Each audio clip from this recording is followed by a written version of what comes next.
Je vous promets qu'on ne s'est pas concerté, Alain et moi, mais j'aimerais commencer avec une histoire qui ressemble. On n'a pas fait exprès.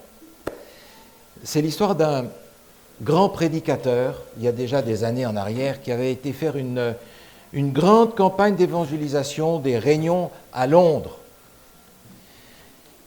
Et les réunions avaient lieu le soir. Alors la journée, il était en ville et il a, à un carrefour de Londres, quelque part, il a rencontré un jeune garçon qui vendait des journaux. Et il lui a demandé, dis-moi mon garçon, où est le bureau de poste ?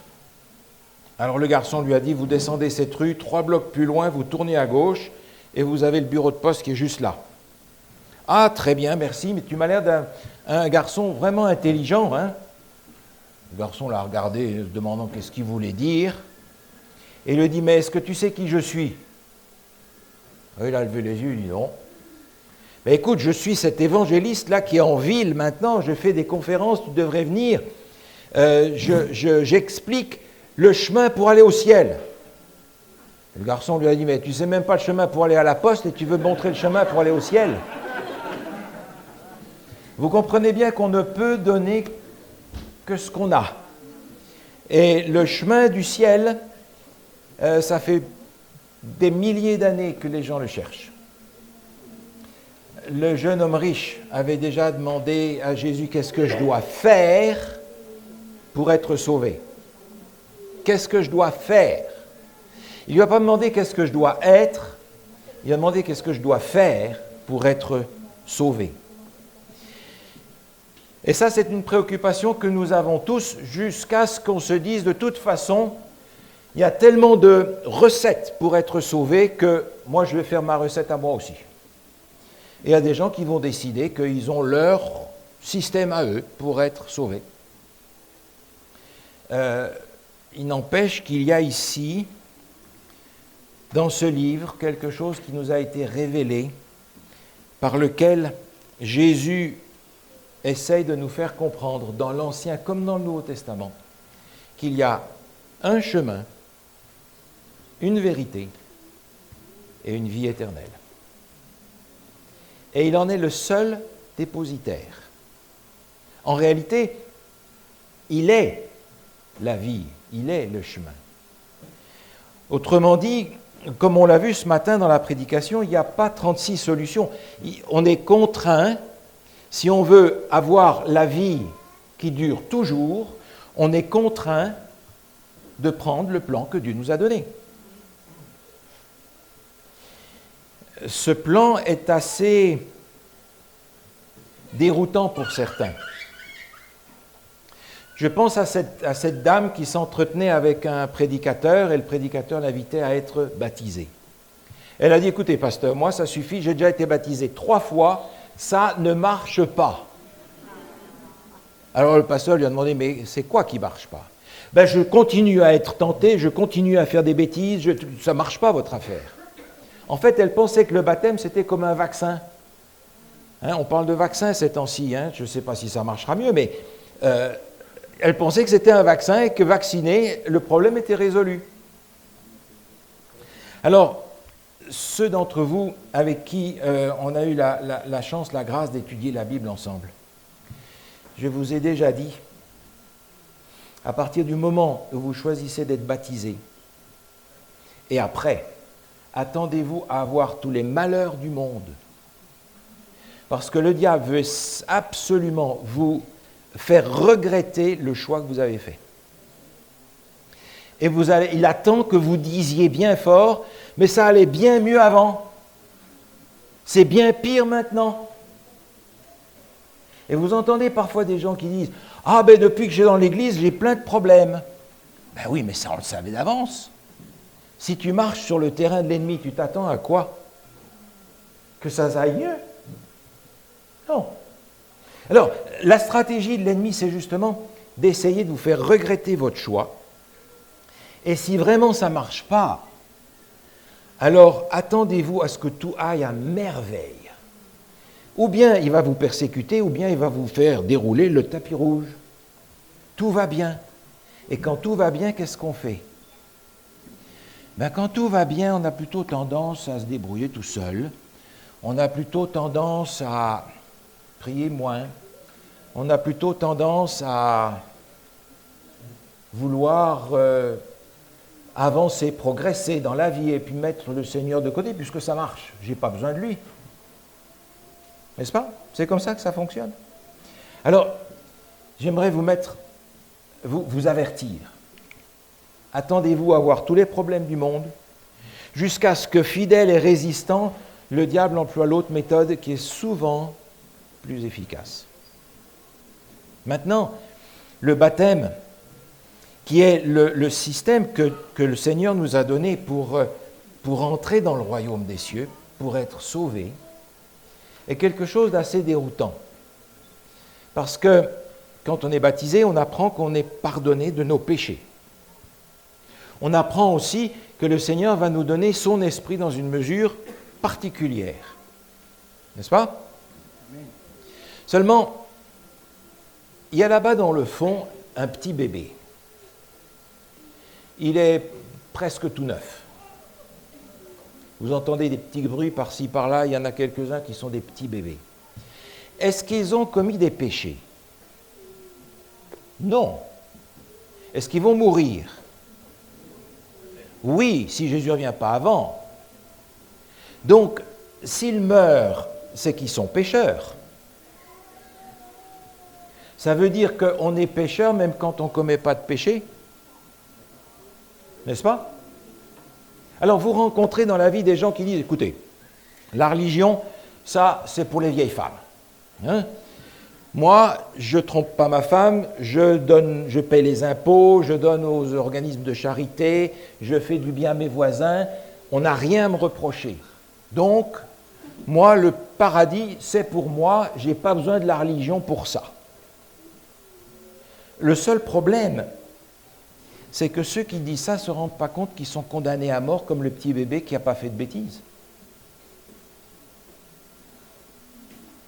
Ça veut dire que celui qui a besoin d'être baptisé, c'est n'importe qui prend conscience que s'il n'accepte pas Jésus comme son sauveur personnel dans sa vie, il est perdu.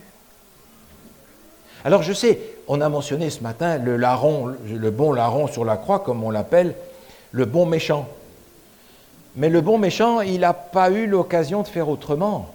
Mais nous avons l'occasion de faire autrement.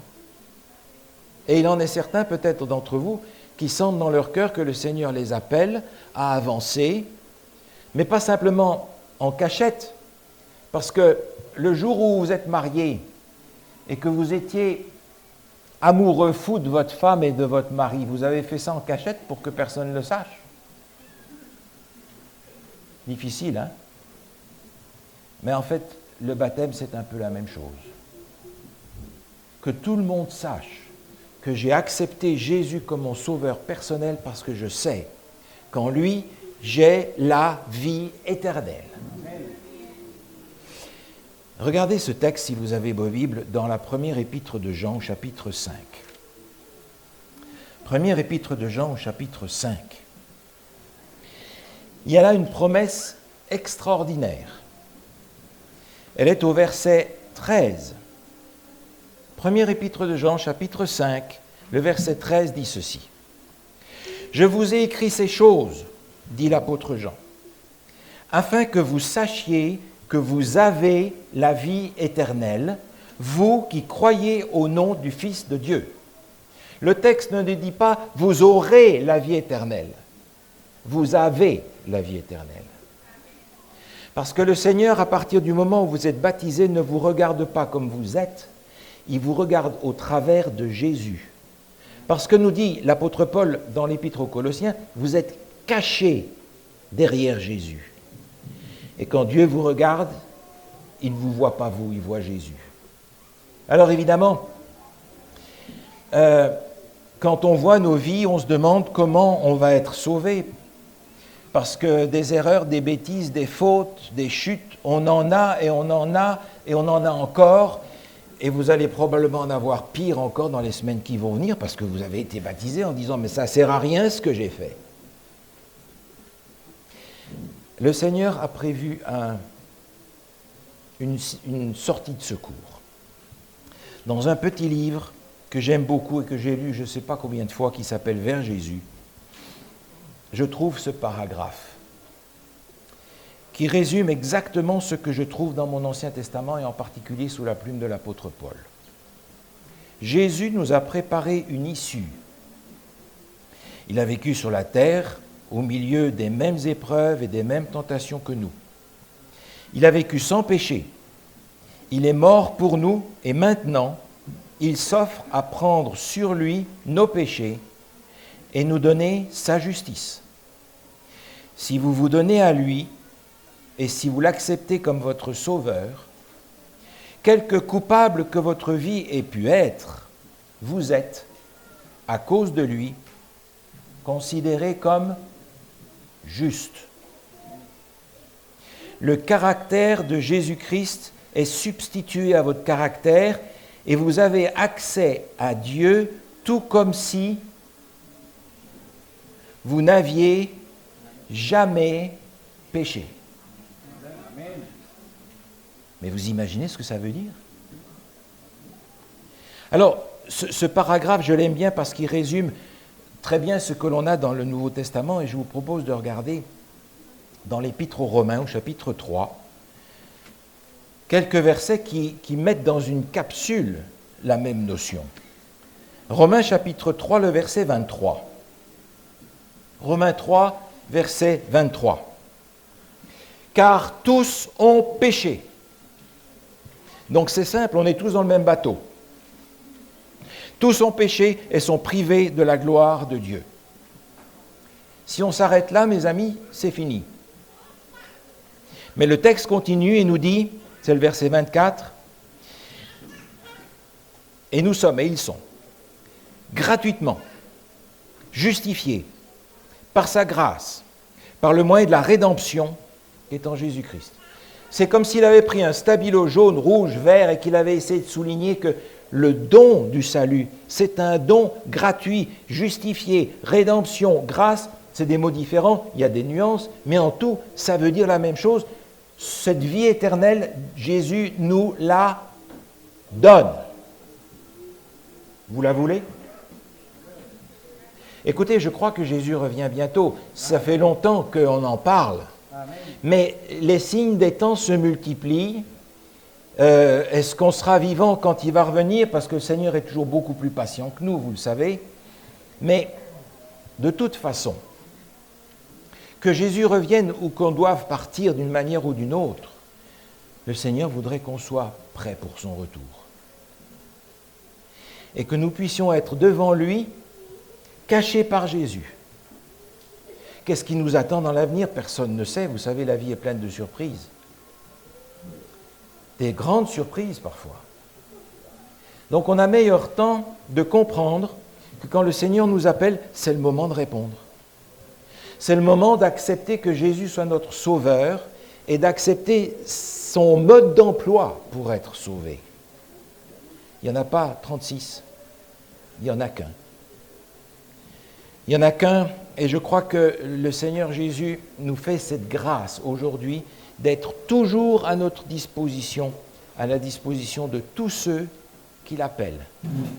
J'aimerais terminer avec vous par un texte qui se trouve dans l'Épître aux Hébreux au chapitre 7.